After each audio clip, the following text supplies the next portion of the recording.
Good afternoon. Good to see everybody. Hi, Travis. Thanks for being here, guys. Thanks for your coverage all fall.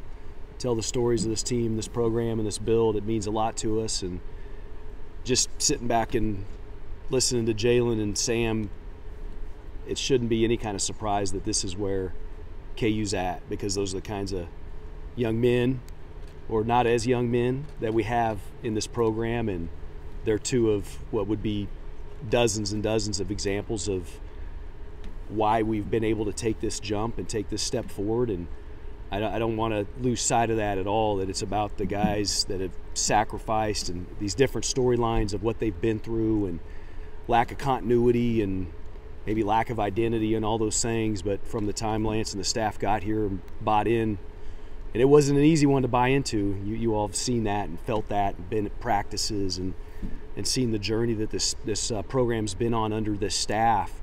And that was, to me, the highlight of being in that room and just seeing certainly joy and excitement, but really I think a sense of achievement and certainly a sense of fulfillment for a group that's been through so much. And to have a chance now to line up against a great SEC opponent in an incredible bowl, right? We're thinking Liberty Bowl, one of the great brands, one of the longest standing bowls in the country. They do a heck of a job down there. Memphis embraces the bowl game every single year, and so it's just a privilege and an opportunity that we couldn't be more excited about. And then last thing I'd say before taking questions is you all can appreciate this is a really important step in the progression of building this program, right? It's justification in a lot of ways that the way in which Lance and the staff are building is exactly precisely the way in which we have to build at KU to have some chance to have sustained success. I think it's validation that the support of the university, the athletic department, our fan base, our donors is achieving some of the things that we've all hoped for and believed were out there in front of us. And so having that validation of taking that really tangible step forward and being in position to compete in December, pretty important step in that progression. So we're excited about that, and couldn't feel better for the group of guys again that have sacrificed and worked so hard to be put in this position. And no question they're going to make the most of this month, make the most of these practices, the team building and the bonding element. I think that's really important during bowl season. And then they're going to go represent University of Kansas real proudly down there in Memphis on December 28th.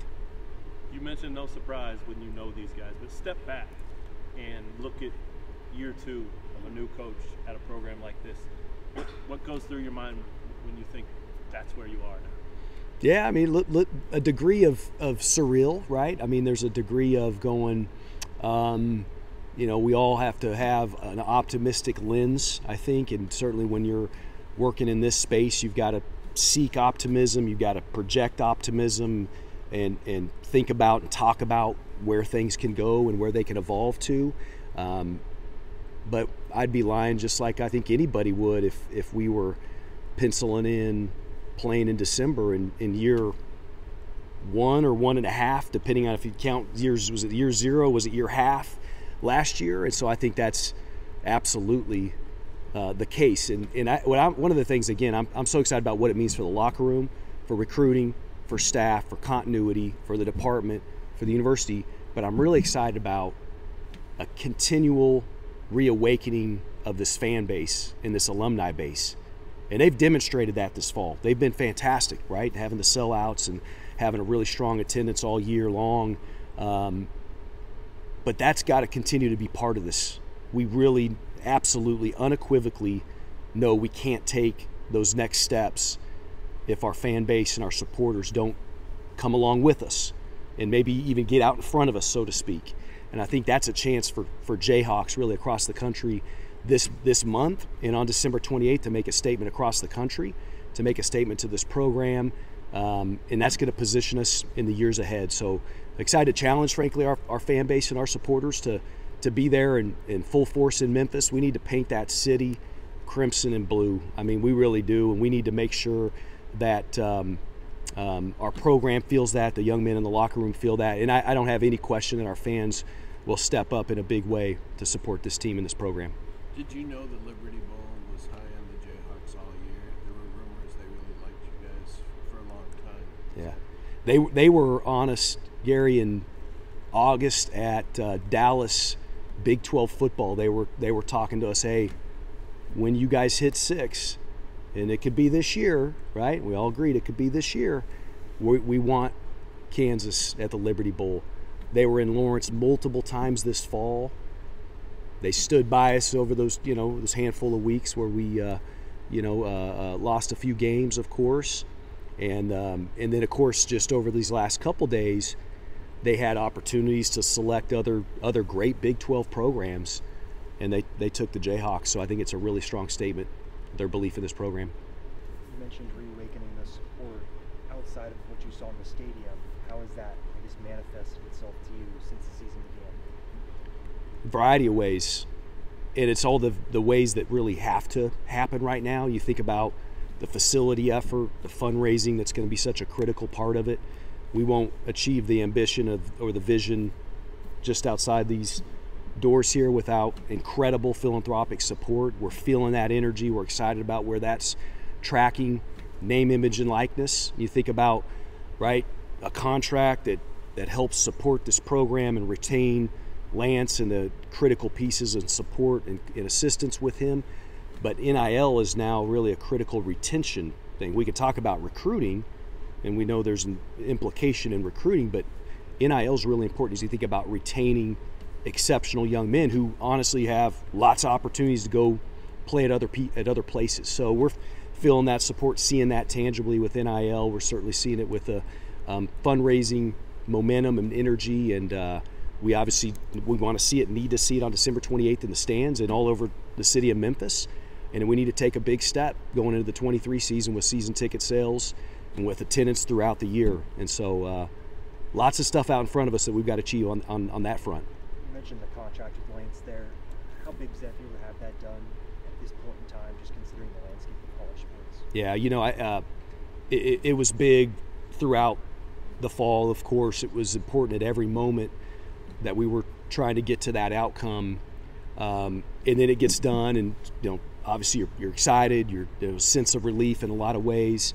And then you start to see the coaching carousel occur. So being able to kind of just sit back and observe the madness that occurs during that coaching carousel, and knowing that here at KU we have exactly who we want and need at the top and at the helm of this program, and we've got him and his staff and the key pieces around it here for a long time. Feels really good, for sure. Did you feel like you were going up against Nebraska in any respect? There were some reports that there was interest between you two. Yeah, I mean, it could have been Nebraska, could have been any of the openings that were out there, because I said it before the season, if people don't know that this coach and this staff is the real deal, they're going to soon find out. And there's a lot of great coaches out there. I don't think there's a better program build and program building coach and coaching staff in the country than Lance Leipold in this group. And so there's a lot of programs, and there was a lot of openings that needed a program builder, and whether it was that one that you mentioned or any of the others that were out there, we knew we needed to make a statement to ourselves in a lot of ways, right? That's, to me, the contract is not just the beneficiary being Lance and the football staff or the support staff. It's an entire institution benefiting from what you learn along that journey.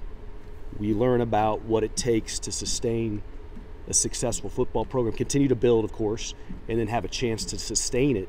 And I think that's one of the things as I reflect back on the contract process that I'm so thankful for, is we had an entire institution, really. We had our chancellor highly engaged, right? We had a chancellor committed to exactly the outcome that I was committed to, and a fan base and a donor base also that kind of were, in some part along that journey as well, understand it was critical.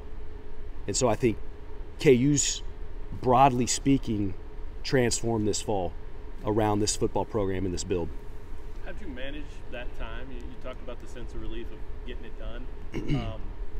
Do you keep your distance? Is it full court press? Do you check in at strategic points? Do you let him be? How'd you manage that? Yeah, I'm sure probably it was on the fly, right? Probably a little bit of all of those things, Matt. I think there was a couple full court presses. I think there was definitely times where you knew it just was going to be the right thing to do was just to step back.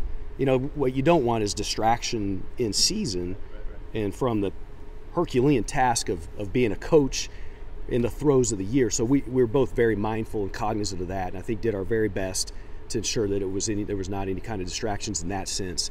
So you just kind of pick and chose at the right moments of, you know, let's make sure we continue to have really good, honest conversations and owning some of the gaps, not just contractually, certainly not just in talking about compensation, but the gaps in what's it take to get this program to take those steps forward, and then again have that chance to really sustain at a high level of competitiveness.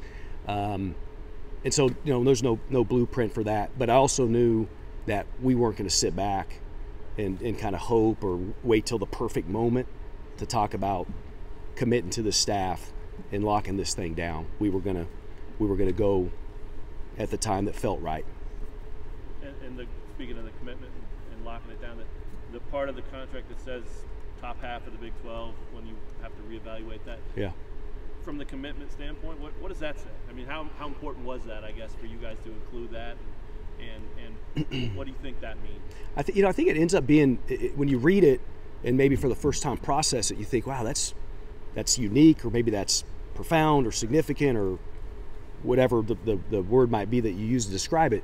I think it's really natural and it really fits.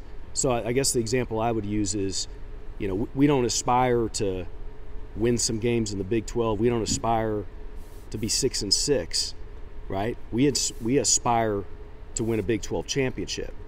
And I think that's absolutely in the cards for this program and can be part of this journey, can be one of those outcomes along the way. If that's in fact the case, then are you supporting and resourcing the program in that manner? And so just by indicating top half of the league, that should be the minimum of what you're doing if that's what your aspirations and goals are for your football program. It also said you have to remain his boss. Or does that make you feel like you're a good team? Well, I think it just what it says is that the alignment aspect is real. We get along awfully well, probably as well as an AD and football coach can this day and age. But it really is more about the alignment of just saying, okay, we started the journey in a lot of ways at the same time and together, and thus far, how we've worked together, and I'm not just referring to me, I'm talking about an administration and a university really with the chancellor at the helm, how we've worked together thus far with Lance and the staff has worked. If that's working, then there's that theme of continuity again, and I guess it is sort of a reflection on that. And he also asked for stadium renovations to progress. Is that important in the contract? Yeah, I love it. That's a win-win for everybody. That's good for me as the athletic director. It's good for our university, and obviously it's good for Lance and the program to have that written. It's just, you know, those were not ambitious dates or moments or progressions. Those were what we all knew were going to occur in 2023.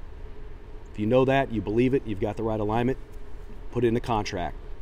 Hey Travis, it's been 14 years since a bowl game. I remember there were times when Mangino was here, people just started leaving those holidays open, right? Is it time that Kansas fans start leaving those things open and be ready? Sure. I think so, John. I think it's time. This isn't an anomaly. This isn't going to be this wonderful story in 2022. Now we've got work to do. We obviously all know that. You know, just roll the ball out there and it just continues down this path. But I think, again, this is a catalyst to some of the critical work that has to be done to make sure this is a regular thing, to make sure Jayhawks across the country are holding that swath of time or allowing for flexibility in their travel plans, because that's just what it's going to be. It's going to be like March. Plan on being along that journey like you have been with men's basketball for as long as anybody can remember. You're going to need to be along for this journey with this football program in the Decembers and Januaries ahead. With both teams 6-6, some fans were wondering about maybe playing Mizzou. I hadn't heard anything about that. Did you have any reaction to maybe playing them? Here's the honest answer. We really feel so excited about being in a bowl game. I mean, listen, we know where we've been. We're not about to get on a high horse about playing in this bowl game or playing against this kind of opponent. We were excited to play at whatever bowl game desired us and against whatever opponent. That would have been great too. That would have been great too. But we've got an awesome opponent in Arkansas from that same conference, and it's a great challenge and a great opportunity. Thanks, guys. Thanks, Appreciate you.